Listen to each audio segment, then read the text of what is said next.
साहस एवं पराक्रमर ग्रह होउचंदी मंगल।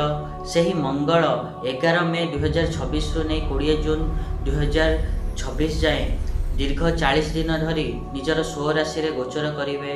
तांकर एही स्व राशि रे गोचर द्वारा जेते सब सिंह राशि रो व्यक्ति माने अछंती तांको कोन सब शुभ अशुभ फल मिलिबो से विषय रे आज आमे एही वीडियो रे आलोचना करिबा। नमस्कार, मु सुभाषिष पंथा स्वागत करछु मो YouTube चैनल को। आज तो आमे जानिबा कि मंगल भूमिपुत्र मंगल सिंह राशि व्यक्ति मान नवम भाव में गोचर करने द्वारा कौन सब शुभ अशुभ फल देवे, कौन सब जीवन में प्रभाव पकेबे।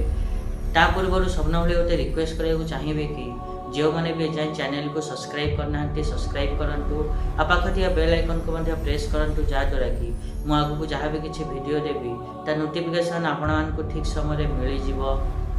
एवं वीडियो भल लगुले वीडियो को हाइप दे पारिबे।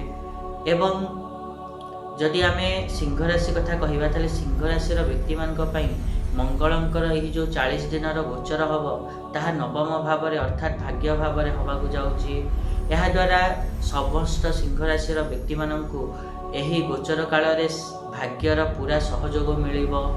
ता सहित उच्च शिक्षा प्राप्त करने सुविधा सुजोग मिलिबो। किंतु आपण माने परिश्रम क्षेत्र रे आशातीत परिश्रम करिवे नहीं, टिके अलसुआ हो पारती। एवं आपण माने जदि जमी किणवा किंबा बिकिया को चाहूँगी ताहले समय भल रही एवं सुख सुविधा पूरा आपण मानक यही गोचर काल रे मिलिबो।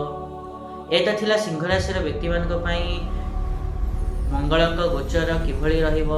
आशा करी कि मुझे कहले आपण माने ठीक रे बुझी पाथिबे।